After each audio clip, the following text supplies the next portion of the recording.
के 5,447 नए मामले सामने आए हैं।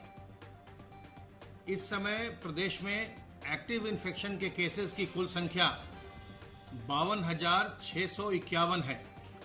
जो लोग संक्रमण के पश्चात उपचारित होकर डिस्चार्ज किए जा चुके, उनकी संख्या अब बढ़कर के 1,57,879 हो गई है।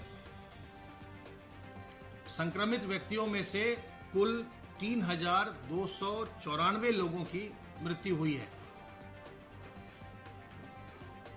जो संक्रमण है उसमें अगर हम एज ग्रुप के हिसाब से अगर देखेंगे तो 0 से 20 एज ग्रुप में 14.15% लोग संक्रमित हुए। संक्रमित लोगों में से 21 से 40 वर्ष आयु वर्ग के 48.85% व्यक्ति हैं, 48.85%। 41 से 60 वर्ष तक की आयु के 28.43% लोग हैं और 60 साल से अधिक उम्र के लोग जो संक्रमित हुए हैं, वैसे लोगों का प्रतिशत कुल संक्रमण में से 8.57% है, 8.57%। कल प्रदेश में 1,22,277 सैंपल्स की जांच की गई और इस प्रकार अब प्रदेश में कुल 52,02,557 सैंपल्स की जांच की जा चुकी है। आप जानते हैं कि टेस्टिंग को प्रदेश लगातार एक्सपैंड कर रहा है और antigen test, RT PCR test, Truenat और सीबीनैट टेस्ट के माध्यम से ये टेस्ट डिफरेंट लैबोरेटरीज में की जा रही है। जो कल आपको जानकारी दी गई थी कि प्रदेश ने 1 लाख टेस्टिंग का सफर तय किया था कल, और वो एक मील का पत्थर था। उसके संबंध में जो कुछ आंकड़े हैं वो मैं आपके सामने रखता हूं। पहला केस मार्च के पहले सप्ताह में प्रदेश में आया था, 2 मार्च को, और उस समय टेस्टिंग के लिए हम सैंपल्स बाहर भेजा करते थे, प्रदेश के बाहर। मार्च के आखिरी सप्ताह से टेस्टिंग प्रदेश में शुरू हुई। तो जो पहला जो 1 लाख सैंपल था, उसकी जांच 2 माह से भी अधिक समय में हो पाई थी। 6 मई को 1 लाख जांचें हुई थी प्रदेश में। उसके बाद जो 1 लाख जांच, अगली 1 लाख जांच हुई, वो अगले 16 दिन में हुई। 22 मई को फिर ये अगली 1 लाख जांच हुई। 22 मई को हम 2 लाख पहुंचे। उसके पश्चात फिर हमारी गति बढ़नी शुरू हुई। फिर जहां हमने 16 दिन में 1 लाख टेस्ट किया था मई में, फिर हमने 25 दिन में 3 लाख टेस्ट और किया। 2 लाख से 5 लाख पहुंचने में 16 जून का वक्त लगा। 16 जून को हम 5 लाख टेस्ट पर पहुंचे।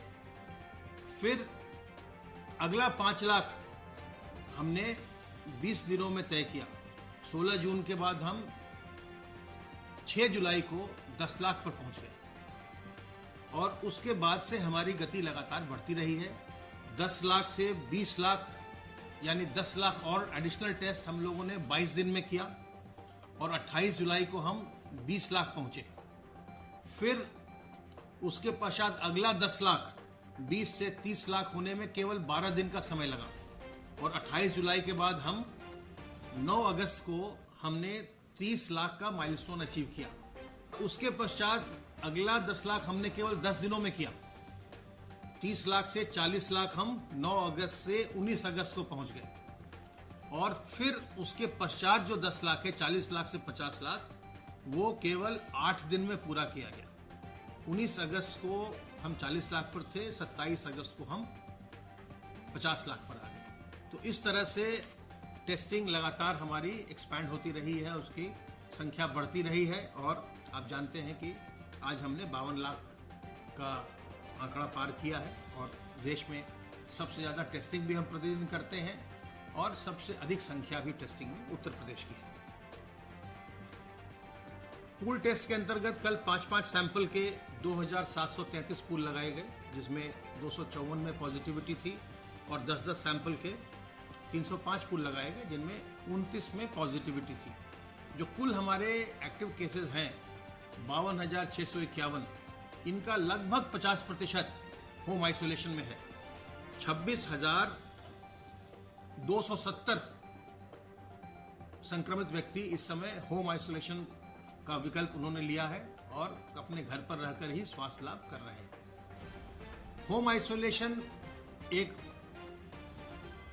बहुत ही सुविधाजनक विकल्प है लोगों के लिए, लेकिन मेरा आपसे यह अनुरोध है कि अगर आप होम आइसोलेशन में गए हैं तो आपको होम आइसोलेशन के प्रोटोकॉल का पालन भी करना चाहिए। केवल इसलिए कि आपको अस्पताल न जाना पड़े, इसलिए आप होम आइसोलेशन का विकल्प कतई न चुनिएगा, कतई मत चुनिएगा। अगर आप होम आइसोलेशन में गए हैं तो आपके पास अलग कमरा और अलग शौचालय जरूर होना चाहिए, ताकि आप अपने घर के लोगों से पृथक रह सकें, घर के दूसरे लोगों को आप इन्फेक्ट न करें। दूसरी बात कि अगर आप होम आइसोलेशन में गए हैं तो जो दवाओं की बात है वो तो विभाग के द्वारा आपको उपलब्ध करवा दी जाती है, और अगर किसी वजह से कभी ऐसा है कि आपको अगर दवा आपके पास नहीं पहुंची है तो आपका जो जिले का जो कमांड एंड कंट्रोल सेंटर है, integrated command and control centre है, उसको फोन कर, ये आपका अधिकार है कि आपको जो होम आइसोलेशन दौरान जो आपको दवाइयाँ खानी है वो दवाइयाँ स्वास्थ्य विभाग आपको उपलब्ध करवाए, ये आपका अधिकार है। और आपके जो घर वाले हैं उनके लिए जो प्रोफाइलेक्टिक डोजेज हैं, चाहे वो हाइड्रोक्सीक्लोरोक्विन हो या आइवरमेक्टिन हो, वो भी स्वास्थ्य विभाग उपलब्ध करवाए, ये आपका अधिकार है। तो अगर आपको वो दवाइयाँ नहीं मिली हैं, कोई नहीं आया, तत्काल फोन करिए और फोन करके बुलाइए। अगर फिर भी कोई नहीं आ रहा है तो आप हमारे हेल्पलाइन नंबर 1800 180 51 45 पर आप फोन कर सकते हैं, या जो मुख्यमंत्री हेल्पलाइन है 1076 उस पर आप फोन करके बता सकते हैं। वो दवाइयां आपको उपलब्ध करवाई जाएं, ये सुनिश्चित करना स्वास्थ्य विभाग के जिला स्तरीय अधिकारियों का दायित्व है। इसके पश्चात आपके पास थर्मामीटर और पल्स ऑक्सीमीटर होना चाहिए। अगर आप होम आइसोलेशन का विकल्प ले रहे हैं तो आपको सावधानी बरतनी है। आपको प्रतिदिन 2 बार 3 बार अपना तापमान भी लेना है, और पल्स ऑक्सीमीटर जो है उससे आप उसको उंगली में लगाते हैं पल्स ऑक्सीमीटर को, तो उससे आपका जो ऑक्सीजन सैचुरेशन लेवल है वो मालूम पड़ता है, उसमें रीडिंग आती है। रीडिंग आएगी तो उससे आप देखेंगे कि 98 आ रहा है, 97 आ रहा है, तो 94 तक ठीक है। अगर 95 96 भी आ रहा है तो भी आप ठीक है, लेकिन जैसे ही 94 या उससे नीचे हो तो तत्काल आपको इसका मतलब कि आपका ऑक्सीजन लेवल गिर रहा है और आपको अस्पताल जाने की आवश्यकता है, जहां आपको ऑक्सीजन सपोर्ट दिया जा सके। तो वैसी स्थिति में आप तत्काल फोन करेंगे अपने चिकित्सा विभाग के अधिकारी, integrated Covid and command centre को आप फोन करेंगे, और फोन करके आप तत्काल बताएंगे कि मेरा ऑक्सीजन लेवल गिर रहा है, और आप अस्पताल में भर्ती होंगे। तो अगर आप होम आइसोलेशन में हैं तो पूरी सावधानी बरतिए, और उसका जो उसके प्रोटोकॉल हैं उसका आप पालन करिए। अगर ऑक्सीजन गिरे, सांस फूलने लगे, तत्काल फोन करिए और अस्पताल तुरंत चले जाइए।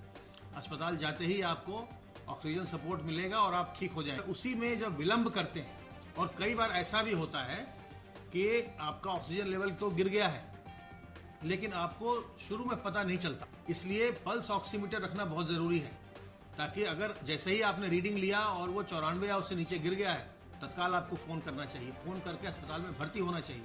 ये संभव है कि आपका ऑक्सीजन लेवल गिर गया है लेकिन आपकी सांस अभी नहीं फूल रही है, और आपको पता नहीं चलेगा, बाद में जब तबीयत खराब हो जाएगी तब फिर आप पहुंचेंगे, तब जटिलताएं आएंगी। इसलिए आपको घर में थर्मामीटर और पल्स ऑक्सीमीटर रखना अनिवार्य है अगर आप होम आइसोलेशन का विकल्प ले रहे हैं। अगर आप उसको नहीं ले सकते हैं तो कृपया करके होम आइसोलेशन में मत रहिए।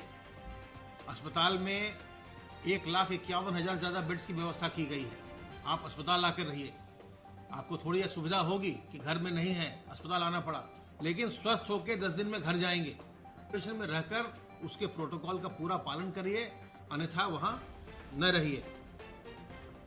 इस समय प्राइवेट हॉस्पिटल्स में 2327 लोग भर्ती हैं, इलाज करवा रहे हैं, और semi paid L1 plus category में 244 लोग हैं। तो कोविड हेल्प डेस्क कुल मिलाकर के 62,800 के करीब स्थापित हो गए हैं, और जिनसे लगभग 7 लाख लोग लक्षणात्मक लोगों का चिन्हांकन भी किया गया। तो सावधान रहिए, होम आइसोलेशन में प्रोटोकॉल का पालन करिए, और अन्यथा भी अगर आप स्वस्थ भी हैं तो संक्रमण से बचिए। इसकी कोई वैक्सीन नहीं, कोई उपचार नहीं। अपने हाथ को साबुन पानी से धोते रहिए, अपने मुंह और नाक को ढक कर रखिए, फेस कवर से, रुमाल से, दुपट्टे से, मास्क से जब भी सार्वजनिक स्थलों पर जाइए, और लोगों से 2 गज की दूरी बनाकर रखिए। 2 गज की दूरी बनाकर रखेंगे तो संक्रमित होने की संभावना अत्यंत कम रहेगी। अब मैं अनुरोध करूंगा अपर मुख्य सचिव गृह से।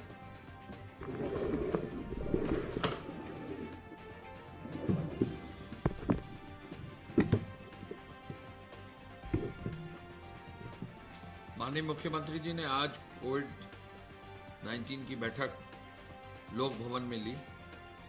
संक्रमण के चेन को तोड़ने के लिए हर संभव प्रयास हो, इस ओर विशेष रूप से जैसा ACS हेल्थ ने आपको बताया है, हर आदमी को जो होम आइसोलेशन में है, इस बात को ध्यान रखना पड़ेगा कि जरा भी अनकंफर्टेबल फील हो, हल्का भी बुखार अगर हो, कोई भी सिम्टम्स हो, अनईजीनेस फील हो, तो होम आइसोलेशन में जो भी व्यक्ति हैं उनको तुरंत जो है अपने कमांड कंट्रोल सेंटर को फोन करना चाहिए और अस्पताल में भर्ती हो जाना चाहिए। हमें देखने में ये मिला है कि होम आइसोलेशन में यदि आदमी देर करते हैं तो ऑक्सीजन लेवल गिर जाता है, और फिर उसके बाद फिर दिक्कत होती है, और उनको चिकित्सकीय सुविधा देने में जो है विलंब होने से समस्या भी आती है। तो हम अपील करना चाहेंगे हेल्थ विभाग की ओर से, अपनी ओर से भी, कि होम आइसोलेशन में जो भी व्यक्ति गए हैं वो खुद अपना मॉनिटर करते रहें, लेकिन कहीं भी जरा भी अनकंफर्टेबल अगर फील कर रहे हो तो अस्पताल में जरूर L1 L2 फैसिलिटी में कहीं न कहीं शिफ्ट हो जाएं, और अगर कहीं गंभीर रूप से अगर बीमारी या सांस लेने में प्रॉब्लम आ रही है तो उसको छुपाएं ना, बताएं और तुरंत अपना इलाज करवाएं। मुख्यमंत्री जी ने मेडिकल टेस्टिंग को बढ़ाने के लिए निर्देश दिया है कि हर हालत में जो है मेडिकल टेस्टिंग 1.5 लाख के आसपास हो। आपको मालूम है कि कल जो है 1 लाख से 1.5 लाख से ज्यादा टेस्टिंग हुई थी, आज जो बताया है लगभग 1,22,000 के आसपास है। तो निश्चय ही इसको सस्टेन्ड रूप से 1.5 लाख तक करने का निर्देश दिया है, और आगे भी उसको और आगे बढ़ाने का निर्देश दिया है। RT-PCR से टेस्टों की संख्या बेहतर करने का निर्देश दिया है, और एंटीजन टेस्टिंग हर जन और उतनी संख्या में हो जो लक्ष्य उनका 1000 या 1,500 का फिक्स किया हुआ है छोटे और बड़े जनपदों का, वो जरूर सुनिश्चित किया जाए। सर्वेलेंस को और बढ़ाने की आवश्यकता है। कुछ जनपदों में सर्वेलेंस में जहां मजबूती से काम नहीं हो रहा है वहां पर कार्रवाई करने का भी निर्देश मुख्यमंत्री जी ने दिया है। कई जनपदों में अच्छा काम सर्वेलेंस का हुआ है, और प्राइमरी रूप से जो है जब भी घर में जा रहे हैं तो लोग बता रहे हैं और तुरंत उनकी जो है चेकिंग हो रही है। लेकिन कुछ जनपदों में ये भी रिपोर्ट फील्ड के सर्वेलेंस टीम द्वारा दिया गया है कि लोग अंदर घर में बीमार हैं, फिर भी परिवार वाले उनके बारे में नहीं बताना चाहते हैं। हम बहुत क्लियर अपील करेंगे कि यदि सर्वे टीम प्रदेश की किसी भी घर पर कहीं भी किसी जिले में जाती है, यदि आपके परिवार में कोई भी व्यक्ति, बच्चा, बड़ा, बूढ़ा, हल्का भी बीमार है, तो उसके बारे में जरूर जो है आप सर्वे टीम को बताएं। ये आपके हित में है, आपके परिवार के हित में, परिवार के उस सदस्य के हित में है जो बाद में चलकर कहीं न कहीं गंभीर रूप धारण करता है, और कभी न कभी उसमें जो है गंभीर इलाज कराने की आवश्यकता पड़ती है। सर्वे के टाइम ही अगर आप जाए और वहां से मॉनिटरिंग की जाए, डोर टू डोर सर्वे और कॉन्टैक्ट ट्रेसिंग में कई जनपदों में जो है 5 या 6 कॉन्टैक्ट ट्रेसिंग से 8 या 9 या कुछ जनपदों ने 10 कॉन्टैक्ट प्रति पेशेंट जो है खोज लिया है। तो कॉन्टैक्ट ट्रेसिंग में भी निरंतर सुधार हो रहा है, डोर टू डोर सर्वे में भी सुधार हो रहा है, लेकिन इसको और आगे ले जाने की आवश्यकता का निर्देश दिया गया है। माननीय मुख्यमंत्री जी ने ये भी कहा है कि जो भी कॉन्टैक्ट ट्रेसिंग हो उसमें अगर व्यक्ति जो है रिलक्टेंट है, यदि वो सामने नहीं आना चाह रहा है, तो उनको कन्विंस किया जाए, उनको जो है समझाया जाए, उनसे संवाद किया जाए कि अगर वो अपना सामने अपना इलाज जल्दी कराएंगे तो उनके हित में है आगे उससे जो है और भी लोगों में फैलने की संभावना फिर कम हो जाएगी संक्रमण की। आज मुख्यमंत्री जी ने जेईई और परीक्षा और नीट आदि की परीक्षा के संदर्भ में यह कहा है कि प्रदेश सरकार ने 2 बड़ी परीक्षाएं आयोजित कराई हैं। 9 अगस्त को जो है बीएड की परीक्षा आयोजित कराई, जिसमें 5 लाख से अधिक जो है कैंडिडेट्स को भाग लेना था और काफी संख्या में कैंडिडेट्स ने भाग लिया है।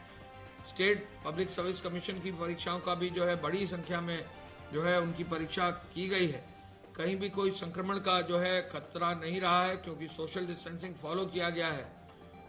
एंटर और निकलते टाइम भी निर्देश दिए गए कि सोशल डिस्टेंसिंग फॉलो किया जाए। अतः जो भी कार्रवाई केंद्र सरकार देगी, केंद्र सरकार की संस्थाएं देंगी, एग्जाम्स कंडक्ट कराने के बारे में जो निर्देश देंगी, प्रदेश सरकार उनका पूरा पालन करेगी, लेकिन सोशल डिस्टेंसिंग फॉलो करेंगे, जिससे कहीं कोई संक्रमण की बात ना हो और बच्चों का भविष्य भी जो है सुनिश्चित किया जा सके। प्रदेश सरकार में सबसे बड़ी परीक्षाएं आयोजित हो चुकी हैं। आगे भी प्रदेश सरकार परीक्षाओं के लिए विशेष रूप से व्यवस्था सुनिश्चित करते हुए, बच्चों का भविष्य ध्यान में रखते हुए, सोशल डिस्टेंसिंग सुनिश्चित करते हुए हर जनपद में इसको अच्छे से कार्य सुनिश्चित कराएगी। मुख्य कोविड के बचाव के संबंध में प्रोटोकॉल को पालन करने के लिए सरकारी कार्यालयों में अवकाश पर रहने वाले कर्मियों तथा अस्वस्थ कर्मियों को छोड़कर कम से % जो है उपस्थिति का निर्देश दिया है। उन्होंने समस्त अपर मुख्य सचिव, प्रमुख सचिव, अधीनस्थ विभाग अध्यक्षों को निर्देश दिया है कि 9:30 बजे तक अनुपस्थित पाए गए अधिकारी कर्मचारियों के विरुद्ध कार्रवाई की जाए। आज हम लोगों ने भी अपने अपने विभागों का चेकिंग किया है और ये निर्देश दिया है कि वो हर हालत में जो है 9:30 बजे और 10 बजे से पहले अधिकारी टाइम से आए और अपना सरकारी कार्य का निस्तारण सुनिश्चित कर। मुख्यमंत्री जी ने समस्त जिलाधिकारियों को यह निर्देश दिया है कि वो प्रतिदिन 9 से 10 के बीच में अपनी जो कोविड की बैठक है वो अवश्य सुनिश्चित करें। 10 से 11 के बीच में जिलाधिकारी जो है स्थानीय जो निरीक्षण है, चाहे वो अस्पताल का हो, चाहे वो अन्य किसी फैसिलिटी का हो, उसका निरीक्षण सुनिश्चित करें। लेकिन 11 से 1 के बीच में पब्लिक के लिए, सामान्य व्यक्तियों के लिए, आम जन के लिए जो भी वहां पर शिकायतकर्ता या याचिकाकर्ता आते हैं उनके लिए कार्यालय में समय जरूर दें। यही आदेश उन्होंने सीडीओस को, सीएमओस के लिए भी दिया है। यही आदेश उन्होंने जिलों के पुलिस कप्तान यानी जिलों के एसएसपी और एसपीस के लिए भी दिया है कि 11 से 1 के बीच में ये जो है कार्यालय पर उपलब्ध रहकर लोगों की जन समस्याओं को सुने। तहसील और ब्लॉक स्तर पर भी इसी तरह की प्रक्रिया को जो है अपनाया जाए और जिला मजिस्ट्रेट अपने जिलों में ये कार्रवाई सुनिश्चित कराएं। उप जिलाधिकारी भी उपस्थिति इंश्योर करें, तहसीलदार भी उपस्थिति इंश्योर करें, बीडीओस भी उपस्थिति इंश्योर करें। गोरखपुर में बाल रोग चिकित्सा संस्थान को शीघ्र चालू करने का निर्देश दिया है। संभावना यह है कि इस माह के अंत तक लगभग 31 तारीख तक बाल रोग चिकित्सा संस्थान जो है वहां चालू हो जाएगा और चिकित्सा शिक्षा विभाग ने अनुरोध किया है माननीय मुख्यमंत्री जी से कि उसका जो है उद्घाटन किया जाए।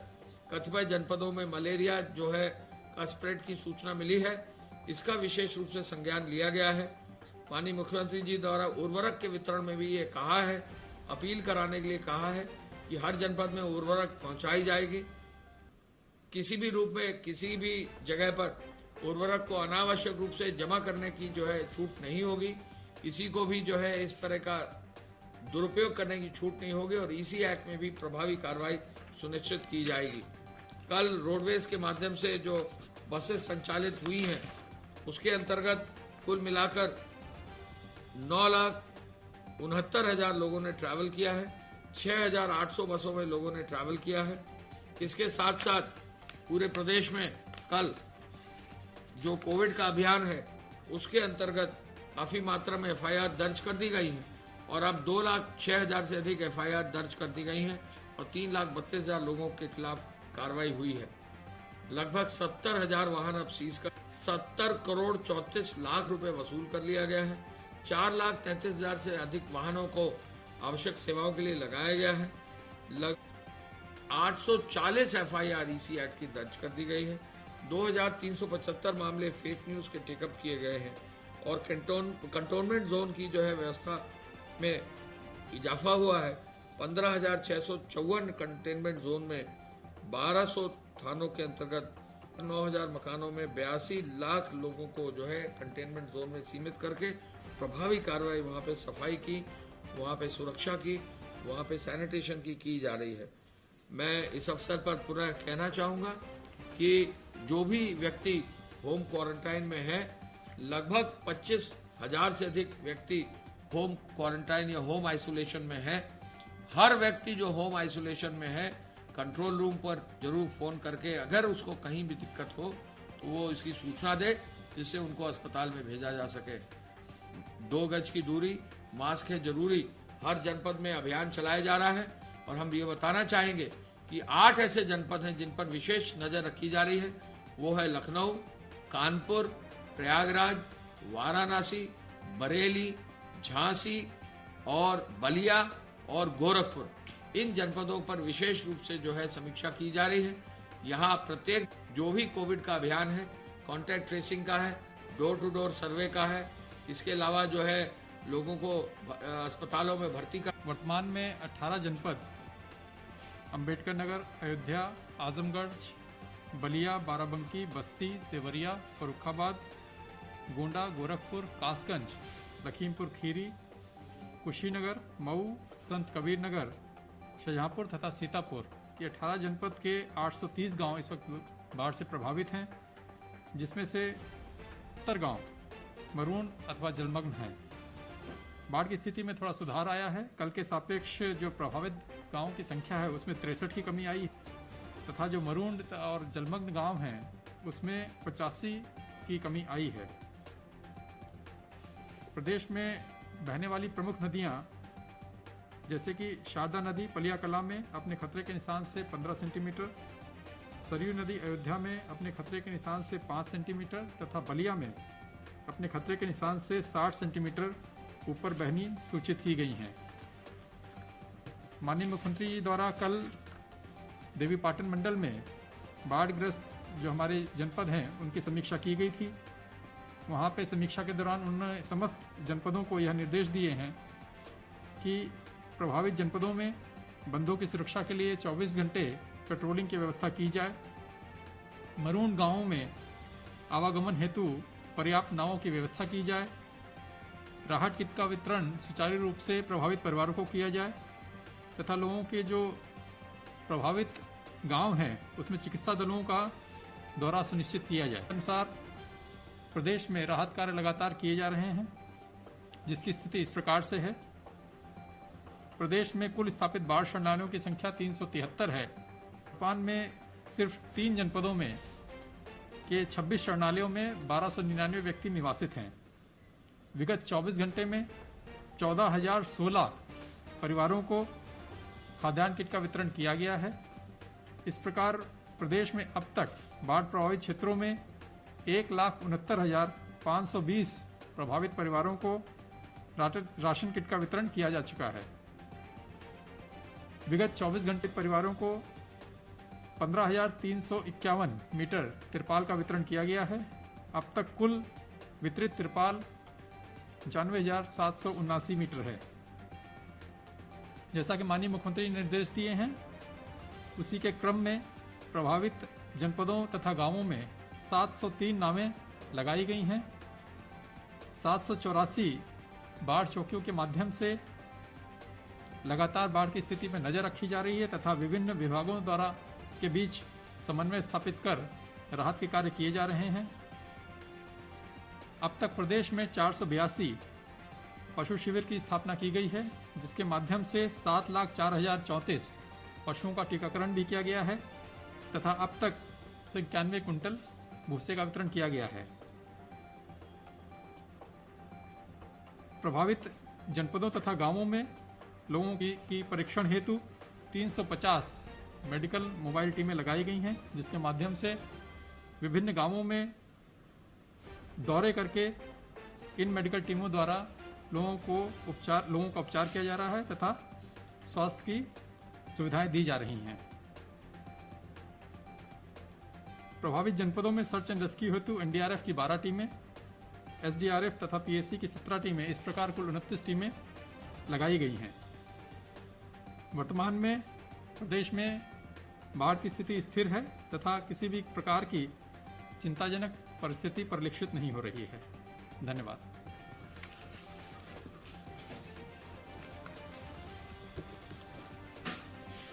मैं आपको भेजता हूं।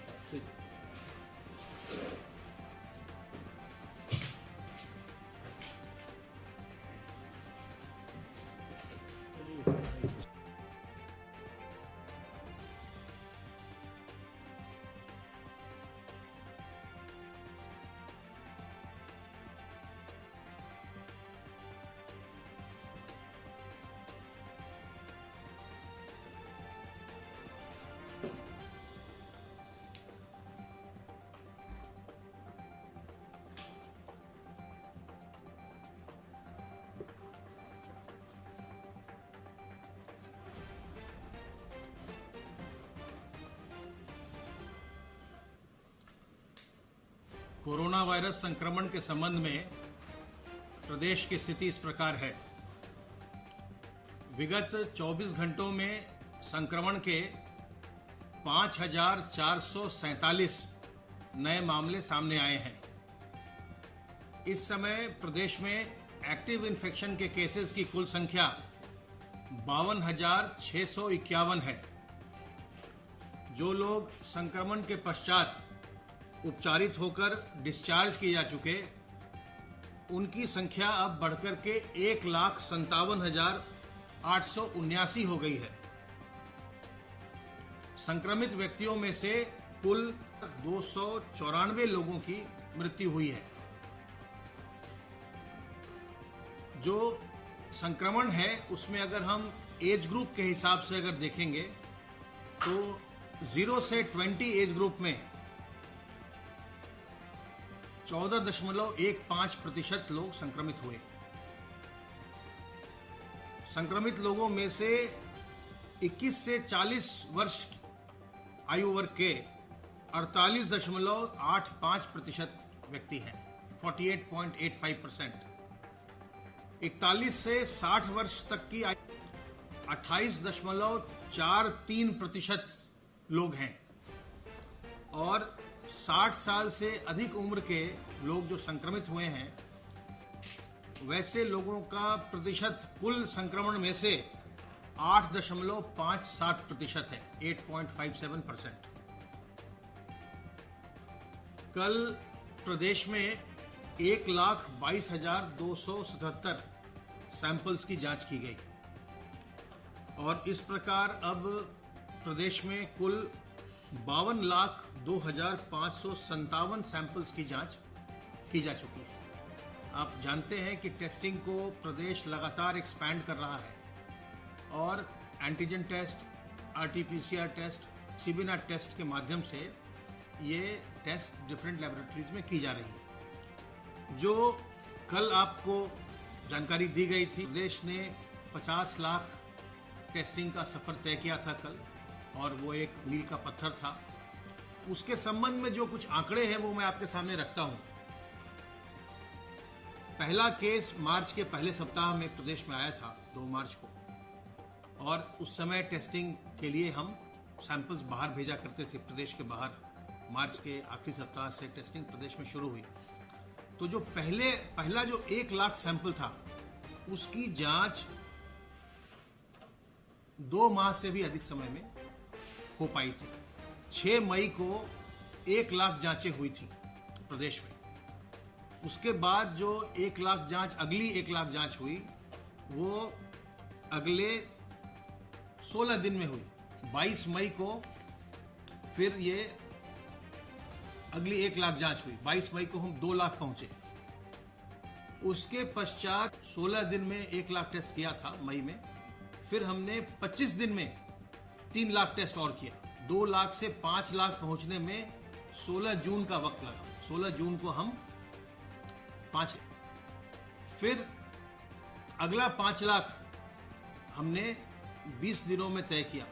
16 जून के बाद हम 6 जुलाई को 10 लाख पर पहुंच गए और उसके बाद से हमारी गति लगातार बढ़ती रही है।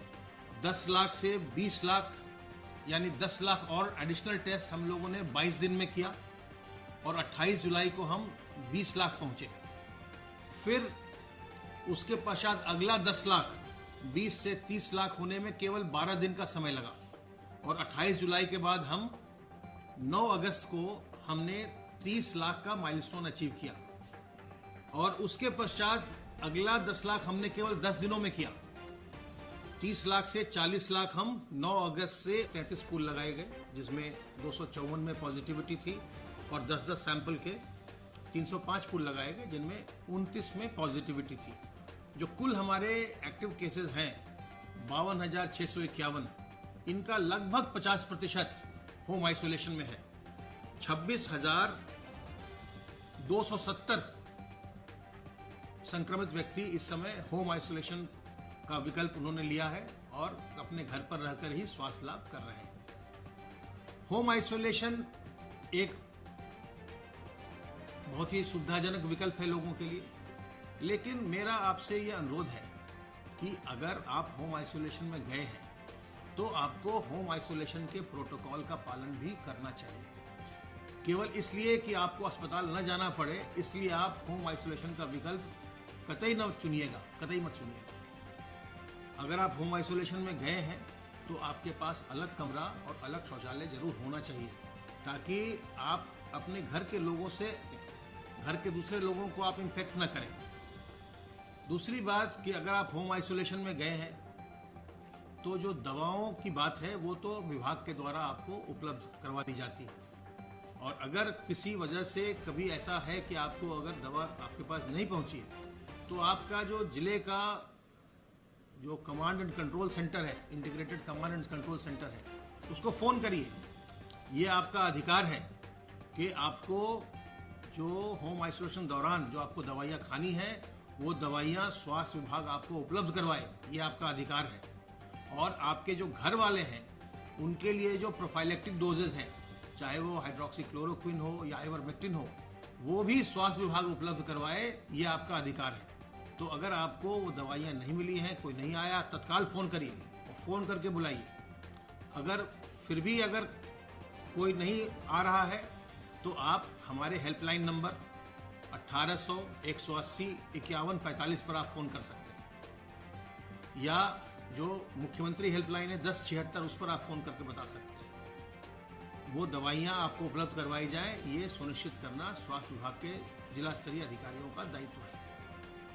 इसके पश्चात आपके पास थर्मामीटर और पल्स ऑक्सीमीटर होना चाहिए। अगर आप होम आइसोलेशन का विकल्प ले रहे हैं तो आपको सावधानी बरतनी है। आपको प्रतिदिन 2 बार 3 बार अपना तापमान भी लेना है, और पल्स ऑक्सीमीटर जो है उससे आप उसको उंगली में लगाते हैं पल्स ऑक्सीमीटर को, तो उससे आपका जो ऑक्सीजन सैचुरेशन लेवल है वो मालूम पड़ता है, उसमें रीडिंग आती है। रीडिंग आएगी तो उससे आप देखेंगे कि 98 आ रहा है, 97 आ रहा है, तो 94 तक ठीक है। अगर 95 96 भी आ रहा है तो भी आप ठीक है, लेकिन जैसे ही 94 या उससे नीचे हो तो तत्काल आपको इसका मतलब कि आपका ऑक्सीजन लेवल गिर रहा है और आपको अस्पताल जाने की आवश्यकता है, जहां आपको ऑक्सीजन सपोर्ट दिया जा सके। तो वैसी स्थिति में आप तत्काल फोन करेंगे अपने चिकित्सा विभाग के अधिकारियों को या integrated Covid and command centre को आप फोन करेंगे, और फोन करके आप तत्काल बताएंगे कि मेरा ऑक्सीजन लेवल गिर रहा है और आप अस्पताल में भर्ती होंगे। तो अगर आप होम आइसोलेशन में हैं तो पूरी सावधानी बरतिए, और उसका जो उसके प्रोटोकॉल हैं उसका आप कृपया करके पालन करिए। अगर ऑक्सीजन गिरे, सांस फूलने लगे, तत्काल फोन करिए और अस्पताल तुरंत चले जाइए। अस्पताल जाते ही आपको ऑक्सीजन सपोर्ट मिलेगा और आप ठीक हो जाएंगे। अगर उसी में जब विलंब करते हैं, और कई बार ऐसा भी होता है कि आपका ऑक्सीजन लेवल तो गिर गया है लेकिन आपको शुरू में पता नहीं चलता, इसलिए पल्स ऑक्सीमीटर रखना बहुत जरूरी है, ताकि अगर जैसे ही आपने रीडिंग लिया और वो 94 या उससे नीचे गिर गया है, तत्काल आपको फोन करना चाहिए, फोन करके अस्पताल में भर्ती होना चाहिए। ये संभव है कि आपका ऑक्सीजन लेवल गिर गया है लेकिन आपकी सांस अभी नहीं फूल रही है, और आपको पता नहीं चलेगा, बाद में जब तबीयत खराब हो जाएगी तब फिर आप पहुंचेंगे, तब जटिलताएं आएंगी। इसलिए आपको घर में थर्मामीटर और पल्स ऑक्सीमीटर रखना अनिवार्य है अगर आप होम आइसोलेशन का विकल्प ले रहे हैं। अगर आप उसको नहीं ले सकते हैं तो कृपया करके होम आइसोलेशन में मत रहिए। अस्पताल में 1,51,000 ज्यादा बेड्स की व्यवस्था की गई है। आप अस्पताल आकर रहिए, आपको थोड़ी सुविधा होगी कि घर में नहीं है, अस्पताल आना पड़ा, लेकिन स्वस्थ होकर 10 दिन में घर जाएंगे तो होम आइसोलेशन में रहकर उसके प्रोटोकॉल का पूरा पालन करिए, अन्यथा वहां न रहिए। इस समय प्राइवेट हॉस्पिटल्स में 2,327 लोग भर्ती हैं, इलाज करवा रहे हैं, और सेमी पेड L1+ कैटेगरी में 244 लोग हैं। तो कोविड हेल्प डेस्क कुल मिलाकर के 62,800 के करीब स्थापित हो गए हैं, और जिनसे लगभग 7 लाख लोग लक्षणात्मक लोगों का चिन्हांकन भी किया गया। तो सावधान रहिए, होम आइसोलेशन में प्रोटोकॉल का पालन करिए, और अन्यथा भी अगर आप स्वस्थ भी हैं तो संक्रमण से बचिए। इसकी कोई वैक्सीन नहीं, कोई उपचार नहीं। अपने हाथ को साबुन पानी से धोते रहिए, अपने मुंह और नाक को ढक कर रखिए, फेस कवर से, रुमाल से, दुपट्टे से, मास्क से जब भी सार्वजनिक स्थलों पर जाइए, और लोगों से 2 गज की दूरी बनाकर रखिए। 2 गज की दूरी बनाकर रखेंगे तो संक्रमित होने की संभावना अत्यंत कम रहेगी। अब मैं अनुरोध करूंगा अपर मुख्य सचिव गृह से।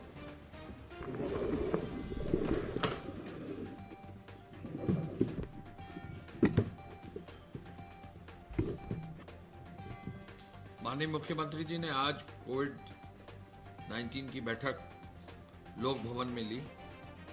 संक्रमण के चेन को तोड़ने के लिए हर संभव प्रयास हो, इस ओर विशेष रूप से जैसा ACS हेल्थ ने आपको बताया है, हर आदमी को जो होम आइसोलेशन में है, इस बात को ध्यान रखना पड़ेगा कि जरा भी अनकंफर्टेबल फील हो, हल्का भी बुखार अगर हो, कोई भी सिम्टम्स हो, अनईजीनेस फील हो, तो होम आइसोलेशन में जो भी व्यक्ति हैं उनको तुरंत जो है अपने कमांड कंट्रोल सेंटर को फोन करना चाहिए और अस्पताल में भर्ती हो जाना चाहिए। हमें देखने में ये मिला है कि होम आइसोलेशन में यदि आदमी देर करते हैं तो ऑक्सीजन लेवल गिर जाता है, और फिर उसके बाद फिर दिक्कत होती है, और उनको चिकित्सकीय सुविधा देने में जो है विलम्ब होने से समस्या भी आती है। तो हम अपील करना चाहेंगे हेल्थ विभाग की ओर से, अपनी ओर से भी, कि होम आइसोलेशन में जो भी व्यक्ति गए हैं अपना मॉनिटर करते रहें, लेकिन कहीं भी जरा भी अनकंफर्टेबल अगर फील कर रहे हो तो अस्पताल में जरूर L1 L2 फैसिलिटी में कहीं न कहीं शिफ्ट हो जाएं, और अगर कहीं गंभीर रूप से अगर बीमारी या सांस लेने में प्रॉब्लम आ रही है तो उसको छुपाएं ना, बताएं और तुरंत अपना इलाज करवाएं। मुख्यमंत्री जी ने मेडिकल टेस्टिंग को बढ़ाने के लिए निर्देश दिया है कि हर हालत में जो है मेडिकल टेस्टिंग 1.5 लाख के आसपास हो। आपको मालूम है कि कल जो है 1 लाख से 1.5 लाख से ज्यादा टेस्टिंग हुई थी, आज जो बताया है लगभग 1,22,000 के आसपास है। तो निश्चय ही इसको सस्टेन्ड रूप से 1.5 लाख तक करने का निर्देश दिया है, और आगे भी उसको और आगे बढ़ाने का निर्देश दिया है। RT-PCR से टेस्टों की संख्या बेहतर करने का निर्देश दिया है, और एंटीजन टेस्टिंग हर जनपद में हो और उतनी ही संख्या में हो जो लक्ष्य उनका 1,000 या 1,500 का फिक्स किया हुआ है छोटे और बड़े जनपदों का, वो जरूर सुनिश्चित किया जाए। सर्वेलेंस को और बढ़ाने की आवश्यकता है। कुछ जनपदों में सर्वेलेंस में जहां मजबूती से काम नहीं हो रहा है वहां पर कार्रवाई करने का निर्देश मुख्यमंत्री जी ने दिया है। कई जनपदों में अच्छा काम सर्वेलेंस का हुआ है, और प्राइमरी रूप से जो है जब भी घर में जा रहे हैं तो लोग बता रहे हैं और तुरंत उनकी जो है चेकिंग हो रही है। लेकिन कुछ जनपदों में ये भी रिपोर्ट फील्ड के सर्वेलेंस टीम द्वारा दिया जाए और वहां से मॉनिटरिंग की जाए। डोर टू डोर सर्वे और कॉन्टैक्ट ट्रेसिंग में कई जनपदों में जो है 5 या 6 कॉन्टैक्ट ट्रेसिंग से 8 या 9 या कुछ जनपदों ने 10 कॉन्टैक्ट प्रति पेशेंट जो है खोज लिया है। तो कॉन्टैक्ट ट्रेसिंग में भी निरंतर सुधार हो रहा है, डोर टू डोर सर्वे में भी सुधार हो रहा है, लेकिन इसको और आगे ले जाने की आवश्यकता का निर्देश दिया गया है। अब माननीय मुख्यमंत्री जी ने ये भी कहा है कि जो भी कॉन्टैक्ट ट्रेसिंग हो उसमें अगर व्यक्ति जो है रिलक्टेंट है, यदि वो सामने नहीं आना चाह रहा है तो उनको कन्विंस किया जाए, उनको जो है समझाया जाए, उनसे संवाद किया जाए कि अगर वो सामने अपना इलाज जल्दी कराएंगे तो उनके हित में है। आगे उससे जो है और भी लोगों में फैलने की संभावना संक्रमण की। आज मुख्यमंत्री जी ने जेईई और परीक्षा और नीट आदि की परीक्षा के संदर्भ में यह कहा है कि प्रदेश सरकार ने 2 बड़ी परीक्षाएं आयोजित कराई हैं।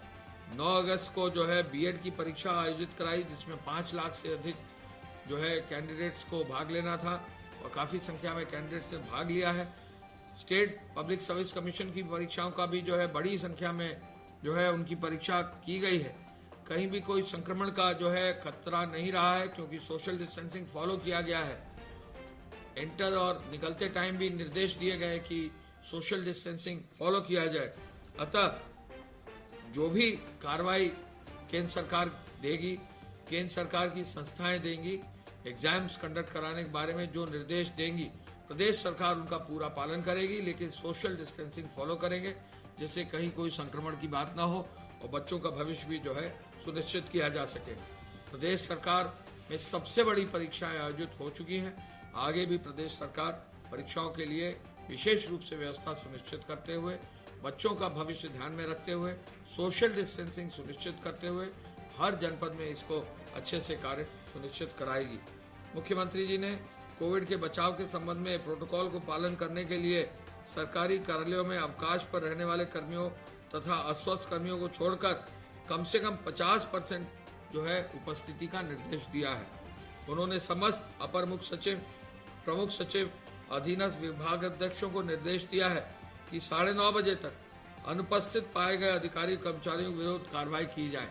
आज हम लोगों ने भी अपने अपने विभागों का चेकिंग किया है और ये निर्देश कि वो हर हालत में जो है 9:30 बजे और 10 बजे से पहले अधिकारी टाइम से आए और अपना सरकारी कार्य का निस्तारण सुनिश्चित करें। मुख्यमंत्री जी ने समस्त जिलाधिकारियों को यह निर्देश दिया है कि वो प्रतिदिन 9 से 10 के बीच में अपनी जो कोविड की बैठक है वो अवश्य सुनिश्चित करें। 10 से 11 के बीच में जिलाधिकारी जो है स्थानीय जो निरीक्षण है, चाहे वो अस्पताल का हो, चाहे वो अन्य किसी फैसिलिटी का हो, उसका निरीक्षण सुनिश्चित करें। लेकिन 11 से 1 के बीच में पब्लिक के लिए, सामान्य व्यक्तियों के लिए, आम जन के लिए वहां पर शिकायतकर्ता या याचिकाकर्ता आते हैं, उनके लिए कार्यालय में समय जरूर दें। यही आदेश उन्होंने सीडीओस को, सीएमओस के लिए भी दिया है। यही आदेश उन्होंने जिलों के पुलिस कप्तान यानी जिलों के एसएसपी और एसपीस के लिए भी दिया है कि 11 से 1 के बीच में ये जो है कार्यालय पर उपलब्ध रहकर लोगों की जन समस्याओं को सुने। तहसील और ब्लॉक स्तर पर भी इसी तरह की प्रक्रिया को जो है अपनाया जाए और जिला मजिस्ट्रेट अपने जिलों में ये कार्रवाई सुनिश्चित कराएं। उप जिलाधिकारी भी उपस्थिति इंश्योर करें, तहसीलदार भी उपस्थिति इंश्योर करें, बीडीओज भी उपस्थिति इंश्योर करें। गोरखपुर में बाल रोग चिकित्सा संस्थान को शीघ्र चालू करने का निर्देश दिया है। संभावना यह है कि इस माह के अंत तक लगभग 31 तारीख तक बाल रोग चिकित्सा संस्थान जो है वहां चालू हो जाएगा और चिकित्सा शिक्षा विभाग ने अनुरोध किया है माननीय मुख्यमंत्री जी से कि उसका जो है उद्घाटन किया जाए। कतिपय जनपदों में मलेरिया जो है का स्प्रेड की सूचना मिली है, इसका विशेष रूप से संज्ञान लिया गया है। माननीय मुख्यमंत्री जी द्वारा उर्वरक के वितरण में भी ये कहा है, अपील कराने के लिए कहा है कि हर जनपद में उठाई जाएगी। किसी भी रूप में किसी भी जगह पर उर्वरक को अनावश्यक रूप से जमा करने की जो है छूट नहीं होगी। किसी को भी जो है इस तरह का दुरुपयोग करने की छूट नहीं होगी और इसी एक्ट में भी प्रभावी कार्रवाई सुनिश्चित की जाएगी। कल रोडवेज के माध्यम से जो बसेस संचालित हुई हैं उसके अंतर्गत कुल मिलाकर 9,69,000 लोगों ने ट्रैवल किया है। 6,800 बसों में लोगों ने ट्रैवल किया है। इसके साथ साथ पूरे प्रदेश में कल जो कोविड का अभियान है उसके अंतर्गत काफी मात्रा में एफआईआर दर्ज कर दी गई है और अब 2,06,000 से अधिक एफआईआर दर्ज कर दी गई हैं और 3,32,000 लोगों के खिलाफ कार्रवाई हुई है। लगभग 70,000 वाहन अब सीज कर दिए गए हैं। 70 करोड़ 34 लाख रुपए वसूल कर लिया गया है। 4,33,000 से अधिक वाहनों को आवश्यक सेवाओं के लिए लगाया गया है। लगभग 840 एफआईआर इसी एक्ट की दर्ज कर दी गई है। 2,375 मामले फेक न्यूज के टेकअप किए गए हैं और कंटोनमेंट जोन की जो है व्यवस्था में इजाफा हुआ है। 15,654 कंटेनमेंट जोन में 1,200 थानों के अंतर्गत 14,09,000 मकानों में 82 लाख लोगों को जो है कंटेनमेंट जोन में सीमित करके प्रभावी कार्रवाई वहां पे सफाई की, वहां पे सुरक्षा की, वहां पे सैनिटेशन की जा रही है। मैं इस अवसर पर पुनः कहना चाहूंगा कि जो भी व्यक्ति होम क्वारंटाइन में है, लगभग 25,000 से अधिक व्यक्ति होम क्वारंटाइन या होम आइसोलेशन में है। हर व्यक्ति जो होम आइसोलेशन में है, कंट्रोल रूम पर जरूर फोन करके अगर उसको कहीं भी दिक्कत हो तो वो इसकी सूचना दे, जिससे उनको अस्पताल में भेजा जा सके। 2 गज की दूरी, मास्क है जरूरी। हर जनपद में अभियान चलाया जा रहा है और हम ये बताना चाहेंगे कि 8 ऐसे जनपद हैं जिन पर विशेष नजर रखी जा रही है। वो है लखनऊ, कानपुर, प्रयागराज, वारा, बरेली, झांसी और बलिया और गोरखपुर। इन जनपदों पर विशेष रूप से जो है समीक्षा की जा रही है। यहाँ जो भी कोविड का अभियान है, कॉन्टैक्ट ट्रेसिंग का है, डोर टू डोर सर्वे का है, इसके अलावा जो है लोगों को अस्पतालों में भर्ती करने का है, मास्क की अनिवार्यता सुनिश्चित करने का है। इस पर विशेष रूप से बल देकर कार्रवाई सुनिश्चित की जा रही है। धन्यवाद। जय हिंद।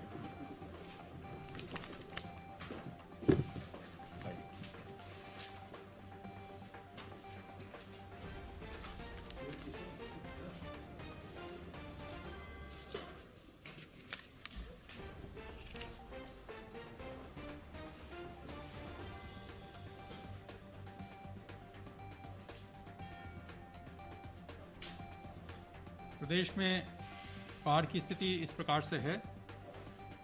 वर्तमान में 18 जनपद अंबेडकर नगर, अयोध्या, आजमगढ़, बहराइच, बलिया, बाराबंकी, बस्ती, देवरिया, फर्रुखाबाद, गोंडा, गोरखपुर, कासगंज, लखीमपुर खीरी, कुशीनगर, मऊ, संत कबीर नगर, शाहजहांपुर तथा सीतापुर, ये 18 जनपद के 830 गांव इस वक्त बाढ़ से प्रभावित हैं, जिसमें से 477 गांव मरून अथवा जलमग्न हैं। बाढ़ की स्थिति में थोड़ा सुधार आया है। कल के सापेक्ष जो प्रभावित गांवों की संख्या है उसमें 63 की कमी आई है तथा जो मरून और जलमग्न गांव हैं उसमें 85 की कमी आई है। प्रदेश में बहने वाली प्रमुख नदियां जैसे कि शारदा नदी पलिया कला में अपने खतरे के निशान से 15 सेंटीमीटर, सरयू नदी अयोध्या में अपने खतरे के निशान से 5 सेंटीमीटर तथा बलिया में अपने खतरे के निशान से 60 सेंटीमीटर ऊपर बहनी सूचित की गई हैं। माननीय मुख्यमंत्री जी द्वारा कल देवीपाटन मंडल में बाढ़ग्रस्त जो हमारे जनपद हैं उनकी समीक्षा की गई थी। वहां पे समीक्षा के दौरान उन्होंने समस्त जनपदों को यह निर्देश दिए हैं कि प्रभावित जनपदों में बंदों की सुरक्षा के लिए 24 घंटे पेट्रोलिंग की व्यवस्था की जाए। मरून गांवों में आवागमन हेतु पर्याप्त नावों की व्यवस्था की जाए। राहत किट का वितरण सुचारू रूप से प्रभावित परिवारों को किया जाए तथा लोगों के जो प्रभावित गांव हैं उसमें चिकित्सा दलों का दौरा सुनिश्चित किया जाए। उसी के क्रम में प्राप्त निर्देशों के अनुसार प्रदेश में राहत कार्य लगातार किए जा रहे हैं, जिसकी स्थिति इस प्रकार से है। प्रदेश में कुल स्थापित बाढ़ शरणालयों की संख्या 373 है और वर्तमान में सिर्फ 3 जनपदों में के 26 शरणालयों में 1299 व्यक्ति निवासित हैं। विगत 24 घंटे में 14,016 परिवारों को खाद्यान्न किट का वितरण किया गया है। इस प्रकार प्रदेश में अब तक बाढ़ प्रभावित क्षेत्रों में 1,69,520 प्रभावित परिवारों को राशन किट का वितरण किया जा चुका है।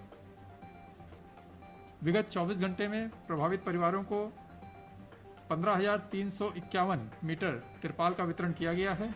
अब तक कुल वितरित तिरपाल 2,95,779 मीटर है। जैसा कि माननीय मुख्यमंत्री ने निर्देश दिए हैं, उसी के क्रम में प्रभावित जनपदों तथा गांवों में 703 नावें लगाई गई हैं। 784 बाढ़ चौकियों के माध्यम से लगातार बाढ़ की स्थिति पर नजर रखी जा रही है तथा विभिन्न विभागों द्वारा के बीच समन्वय स्थापित कर राहत के कार्य किए जा रहे हैं। अब तक प्रदेश में 482 पशु शिविर की स्थापना की गई है, जिसके माध्यम से 7,04,034 प्रकरण भी किया गया है तथा अब तक 4,591 कुंटल भूसे का वितरण किया गया है। प्रभावित जनपदों तथा गांवों में लोगों के स्वास्थ्य की परीक्षण हेतु 350 मेडिकल मोबाइल टीमें लगाई गई हैं, जिसके माध्यम से विभिन्न गांवों में दौरे करके इन मेडिकल टीमों द्वारा लोगों का उपचार किया जा रहा है तथा स्वास्थ्य की सुविधाएं दी जा रही हैं। प्रभावित जनपदों में सर्च एंड रेस्क्यू हेतु एनडीआरएफ की 12 टीमें, एसडीआरएफ तथा पीएससी की 17 टीमें, इस प्रकार कुल 29 टीमें लगाई गई हैं। वर्तमान में प्रदेश में बाढ़ की स्थिति स्थिर है तथा किसी भी प्रकार की चिंताजनक परिस्थिति परिलक्षित नहीं हो रही है। धन्यवाद।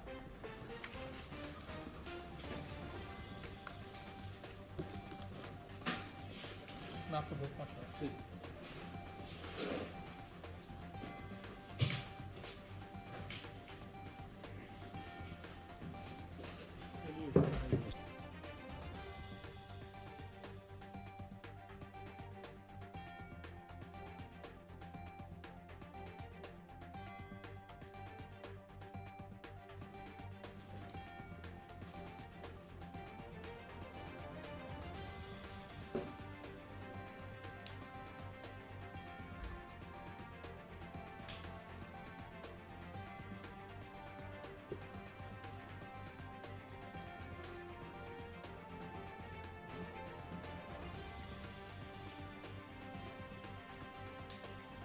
कोरोना वायरस संक्रमण के संबंध में प्रदेश की स्थिति इस प्रकार है। विगत 24 घंटों में 5,447 नए मामले सामने आए हैं। इस समय प्रदेश में एक्टिव केसेस की कुल संख्या 52,651 है। जो लोग संक्रमण के पश्चात उपचारित होकर डिस्चार्ज किए जा चुके, उनकी संख्या अब बढ़कर के 1,57,879 हो गई है। संक्रमित व्यक्तियों में से कुल 3,294 लोगों की मृत्यु हुई है। जो संक्रमण है उसमें अगर हम एज ग्रुप के हिसाब से अगर देखेंगे तो 0 से 20 एज ग्रुप में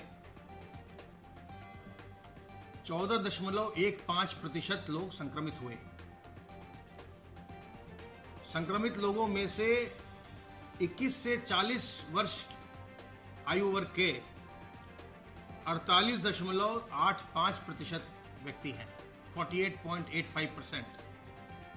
41 से 60 वर्ष तक की आयु के 28.43% लोग हैं और 60 साल से अधिक उम्र के लोग जो संक्रमित हुए हैं, वैसे लोगों का प्रतिशत कुल संक्रमण में से 8.57% है, 8.57%।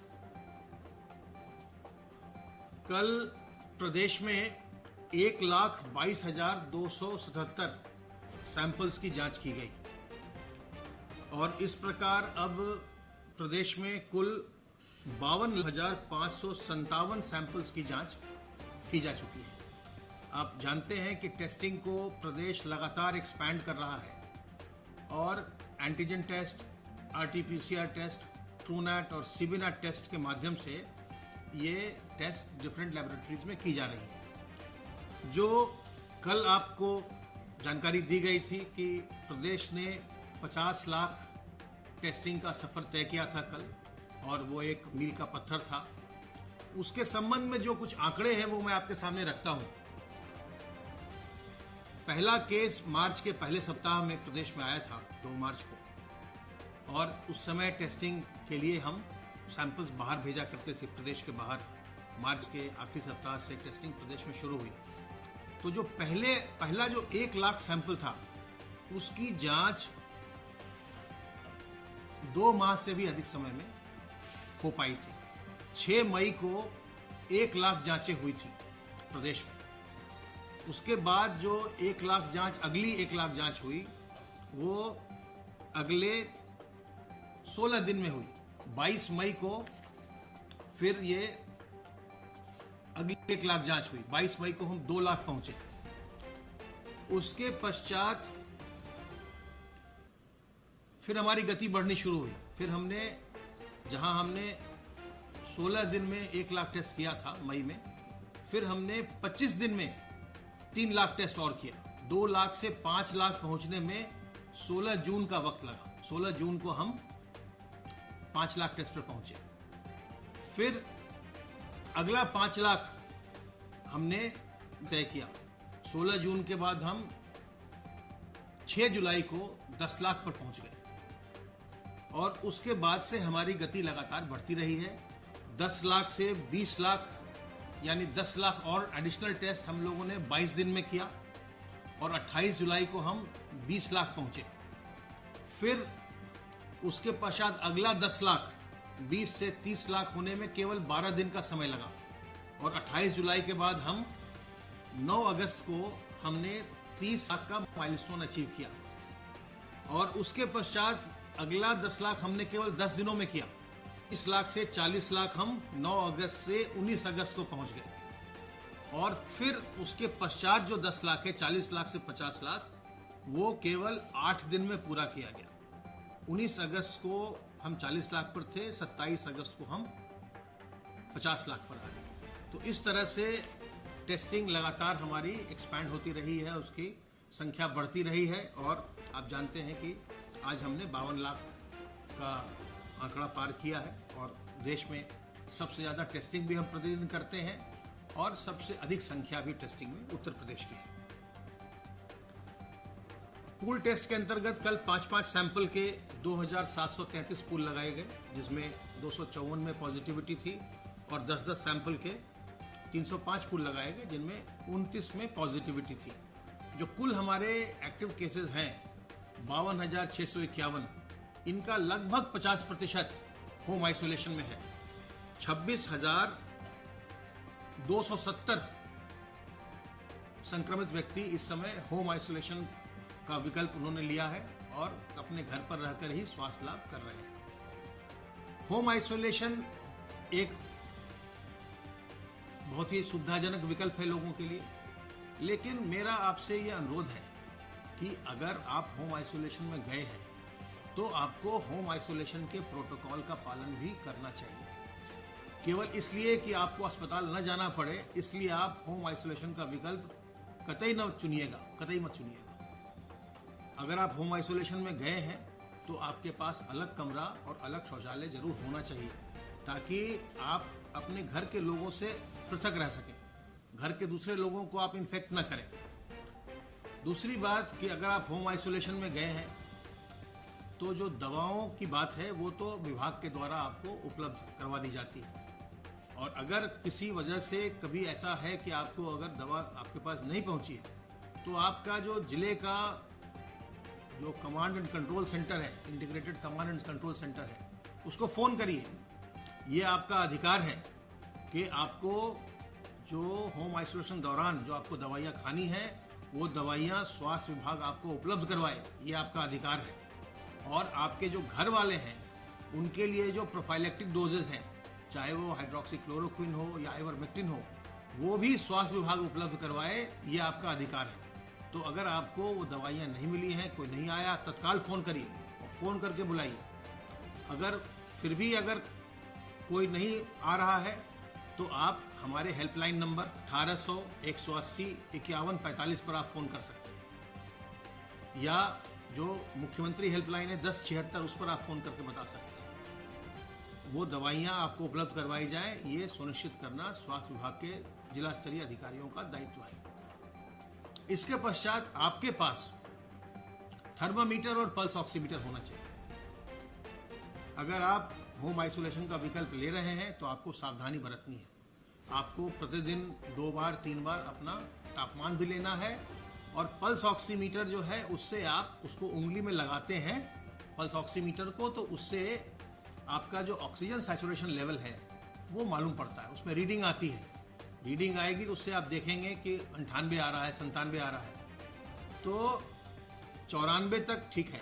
अगर 95 96 भी आ रहा है तो भी आप ठीक है, लेकिन जैसे ही 94 या उससे नीचे हो तो तत्काल आपको आपका ऑक्सीजन लेवल गिर रहा है और आपको अस्पताल जाने की आवश्यकता है जहां आपको ऑक्सीजन सपोर्ट दिया जा सके।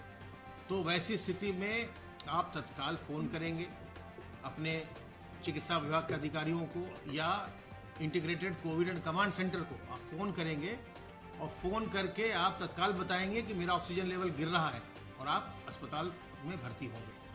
तो अगर आप होम आइसोलेशन में हैं तो पूरी सावधानी बरतिए और उसका जो उसके प्रोटोकॉल हैं उसका आप कृपया करके पालन करिए। अगर ऑक्सीजन गिरे, सांस फूलने लगे, तत्काल फ़ोन करिए और अस्पताल तुरंत चले जाइए। अस्पताल जाते ही आपको ऑक्सीजन सपोर्ट मिलेगा और आप ठीक हो जाएंगे। अगर उसी में जब विलंब करते हैं, और कई बार ऐसा भी होता है कि आपका ऑक्सीजन लेवल तो गिर गया है लेकिन आपको शुरू में पता नहीं चलता, इसलिए पल्स ऑक्सीमीटर रखना बहुत ज़रूरी है ताकि अगर जैसे ही आपने रीडिंग लिया और वो 94 या उससे नीचे गिर गया है, तत्काल आपको फ़ोन करना चाहिए, फ़ोन करके अस्पताल में भर्ती होना चाहिए।